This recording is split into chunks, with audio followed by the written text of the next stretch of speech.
Oi gente, tudo bem com vocês? Aqui quem está falando é o Albert, computador da J Soluções, de volta aqui nos nossos vídeos para o ano de 2022. Passamos aí um tempinho aí sem gravar, agora a gente está aqui renovado com vídeos novos, trazendo informações para vocês.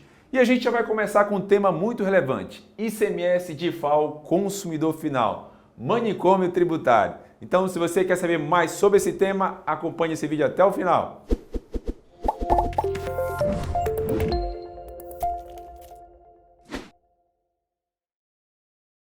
Muito bem, gente, vamos aqui ao vídeo tratar deste tema que é extremamente relevante, que muita gente tem mandado perguntas e sugestões, desde já agradeço. E eu tenho um vídeo também aqui no canal sobre diferencial de alíquota. Se você quer saber mais, acompanhe os outros vídeos também aqui no canal da J Soluções. Vamos ao vídeo. Em primeiro lugar, gente, o que é ICMS de FAO? O que é esse famoso diferencial de alíquota que tanto vem se discutindo nesses últimos tempos, certo? Primeiro, é importante a gente caracterizar isso.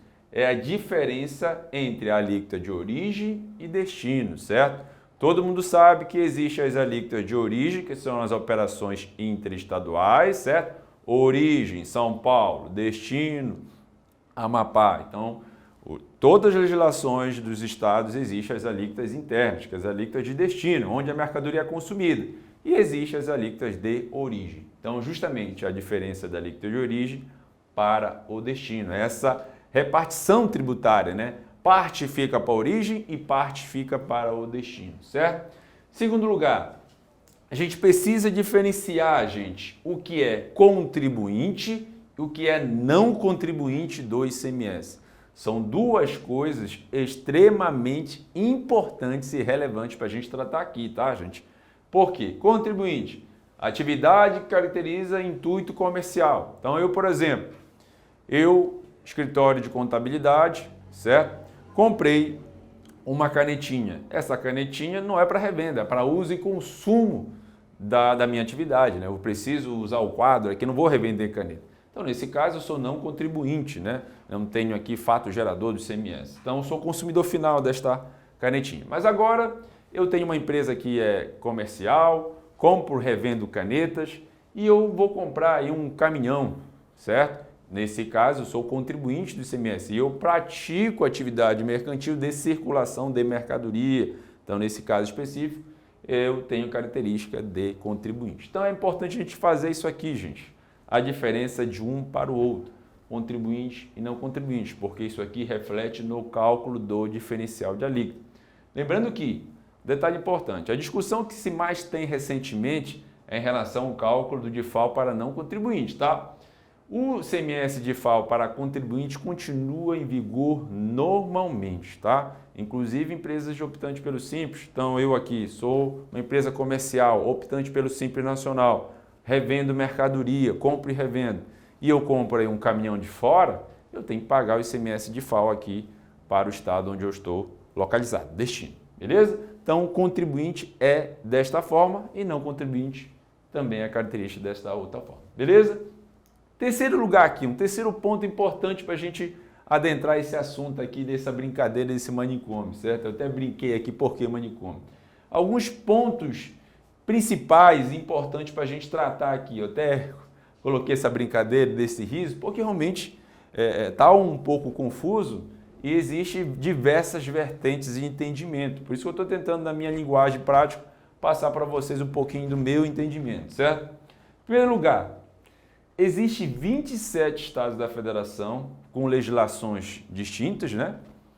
E o entendimento de cada um desses estados com datas diferentes. Então, pode ser que nesse DIFAL agora consumidor final, tem estado que entenda que a cobrança tem que ser a partir de hoje, tem estado que entenda que pode ser a partir daqui a 3 meses, enfim. A gente vai tratar aqui mais à frente um pouquinho desse assunto. E a questão da instabilidade no cumprimento da noventena ou noventena mais anterioridade. A gente não está sabendo exatamente, será se eu respeito o princípio de 90 dias, da noventena, ou o princípio da anterioridade? Ou seja, só vou partir da validade dessa legislação a partir do ano que vem, a partir de 2023. Então ficou aqui, por isso que eu digo, é um manicômio, ficou essas dúvidas referente a isso. E o STF ainda não se posicionou, certo? Referente a essa dúvida, se é noventena, se é anterioridade, certo? E as 27 da legislação, uns estados vão cobrar daqui a 90 dias e cada um com a sua data. Outros ainda não se posicionaram, não legislaram, certo? Então, existem esses detalhes que precisam ser esclarecidos ainda no ICMS de FAO consumidor final. E também produtos específicos. Cada unidade da federação tem a sua alíquota, né? Então, por exemplo, aqui no Amapá pode ser que a alíquota interna dessa caneta é 18, no Pará pode ser que seja 17, em São Paulo pode ser que seja 18,5, enfim. Você tem que sempre verificar a legislação desse produto de cada UF, de cada unidade de destino, certo?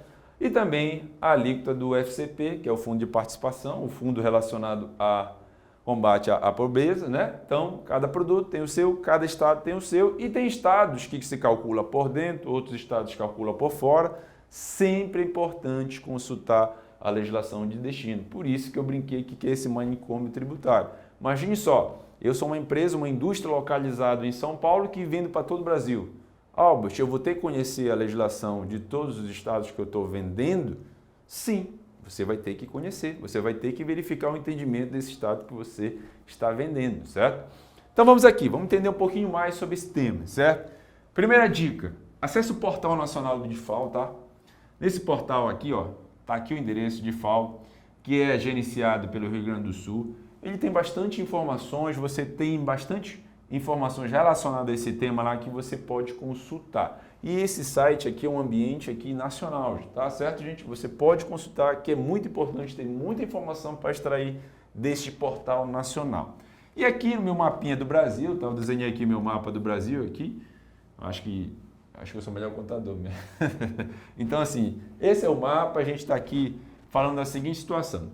A explicação do entendimento da legislação e suas mudanças em relação ao ICMS de FAO consumidor final. Em primeiro lugar, gente, anteriormente o ICMS era enviado totalmente para origem, nada de destino, certo?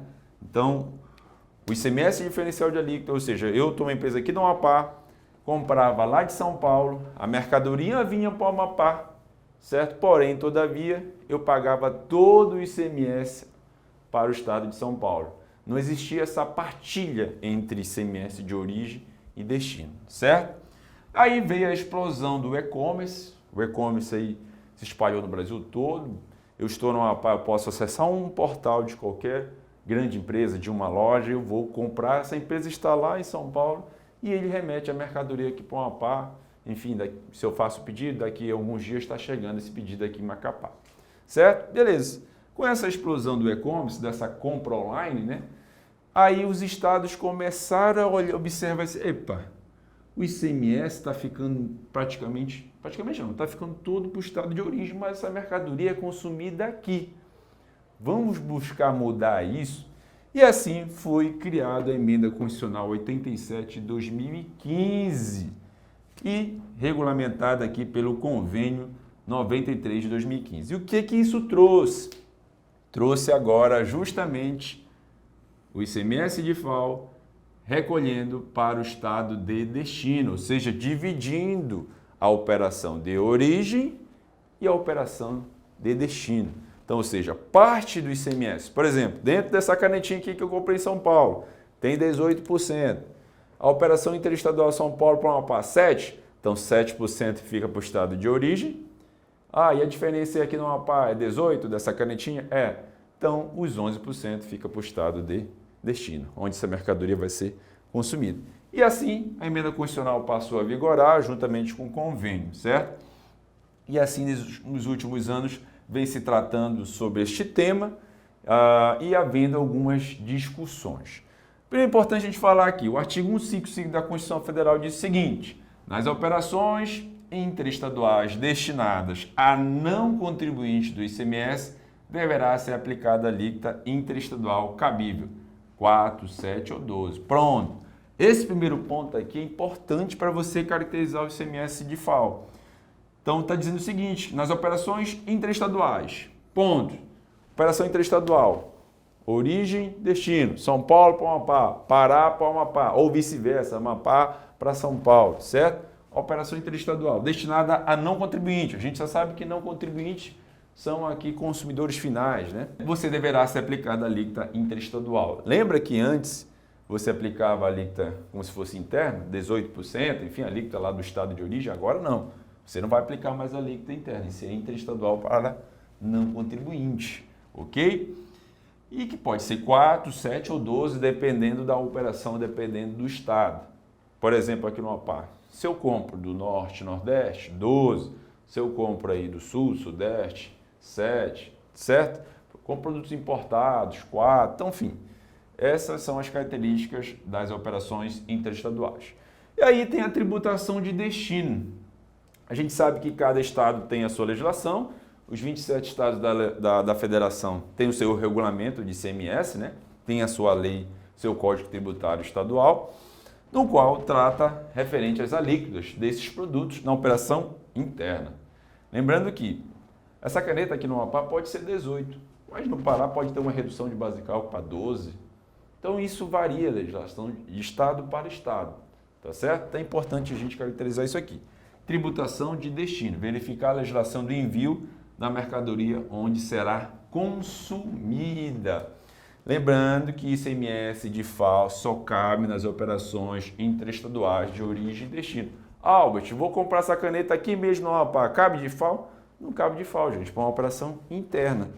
Não há de se falar de FAO. De FAO é a diferença entre a alíquota de origem e destino, beleza?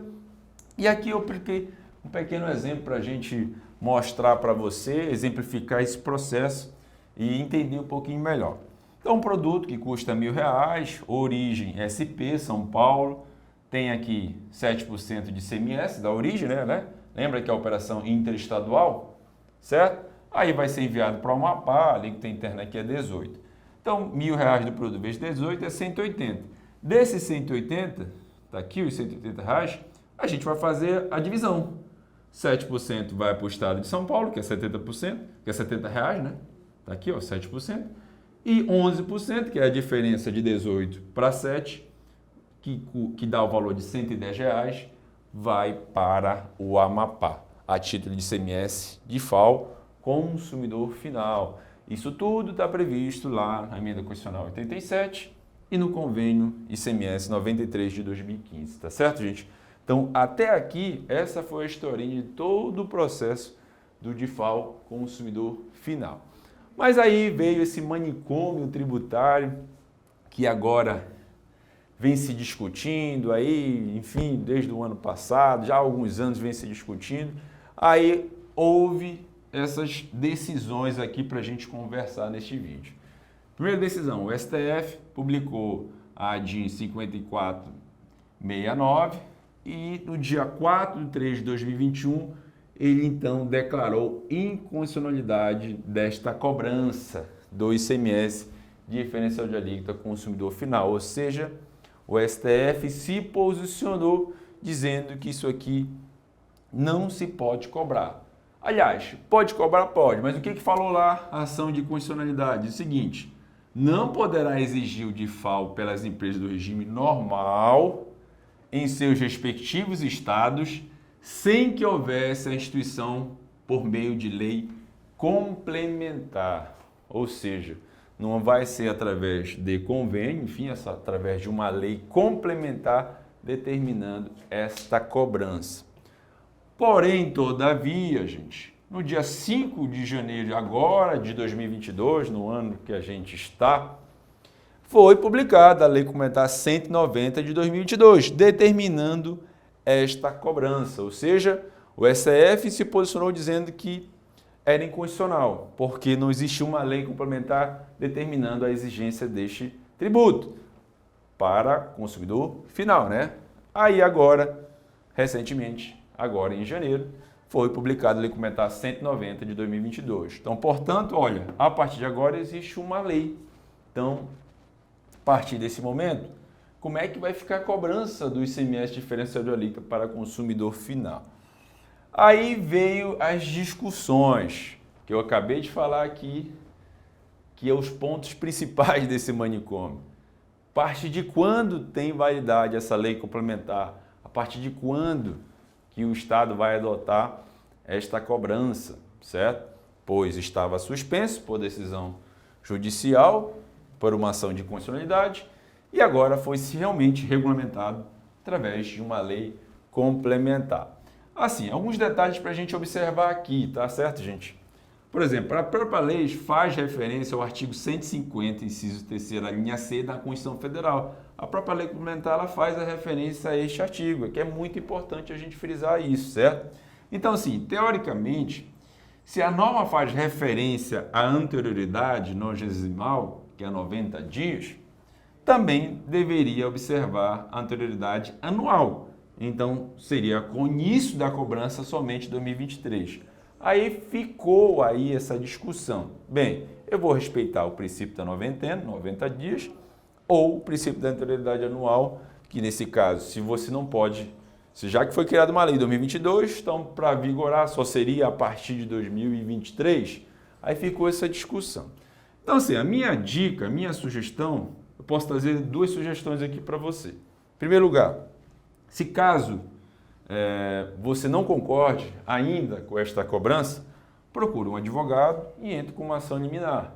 Se você acha que eu tenho que respeitar a noventena, nonagesimal, ou se eu tenho que respeitar o princípio da anterioridade, certo? Então, você pode acionar judicialmente. Ou verificar o posicionamento de cada estado. Alguns estados já estão se posicionando sobre esse entendimento, certo? Posso trazer aqui como exemplo São Paulo. Ele já se posicionou, publicando uma informativa dizendo que o recolhimento será a partir de 1/4/2022, ou seja, em São Paulo está suspenso hoje, atualmente, a cobrança. E só a partir de 1/4/2022 que essa cobrança será iniciada. Aqui no Amapá também, muito provavelmente, vão respeitar o princípio aqui dos 90 dias. Então, lá para abril também deve se iniciar novamente essa cobrança de DIFAL com o consumidor final. Hoje, temporariamente, aí está suspenso. E uma dica final aqui, só para lembrar para vocês que se o remetente for optante pelo Simples Nacional, ele está suspenso da cobrança do ICMS DIFAL para o consumidor final. Lembrando, veja bem, há uma confusão às vezes nessa questão de suspensão, tá certo, gente? A gente está falando aqui de remetente. Então, eu estou uma empresa localizada em Macapá, certo? Eu não sou do Simples Nacional, tá? E sou um consumidor final, por exemplo. Sou consumidor final aqui em Macapá, certo? Eu, Albert. E vou comprar lá de São Paulo um fornecedor qualquer dessa minha canetinha aqui. Só que esse fornecedor ele é do Simples, certo? Esse fornecedor do Simples, esse remetente, ele está na obrigatoriedade de mandar para mim o ICMS diferencial de líquido? Não, é a exceção. As empresas do Simples estão suspensas. Albert, agora, vamos lá, vamos ao contrário. O remetente não é do Simples Nacional, mas eu tenho uma empresa que é do Simples. Eu estou suspenso na recolhimento do meu diferencial de líquido? Eu sou do Simples, sou uma empresa do Simples. Estou suspenso? Nesse caso, não. Eu tenho que recolher meu DIFAL, tá? Eu tenho que recolher meu ICMS DIFAL, diferencial de líquido. Se eu comprar aqui um caminhão para mim, uso próprio, mesmo sendo simples, eu destino aqui, eu tenho que recolher o meu ICMS diferencial de líquido. Então é importante a gente caracterizar algumas questões aqui, tá certo, gente? O que trata aí da questão da suspensão, por enquanto, são os remetentes optantes pelo Simples Nacional, tá certo? Então, realmente, esse manicômio tributário, como eu brinquei nesse vídeo aqui, é confuso, é complexo, mas via de regra geral, ICMS diferencial de líquido é cobrado para contribuinte normalmente. A discussão aqui maior é referente ao ICMS DIFAL consumidor final. Mas se você tem mais dúvidas sobre esse tema, mande para a gente. E não esqueça de compartilhar e sempre mandar perguntas e sugestões sobre esse tema e sobre outros temas também que a gente vai estar trazendo aqui no canal da J Soluções. E também dar um joinha, curtir as nossas informações para a gente sempre levar informação para todos vocês, tá certo? Um abraço e a gente se vê.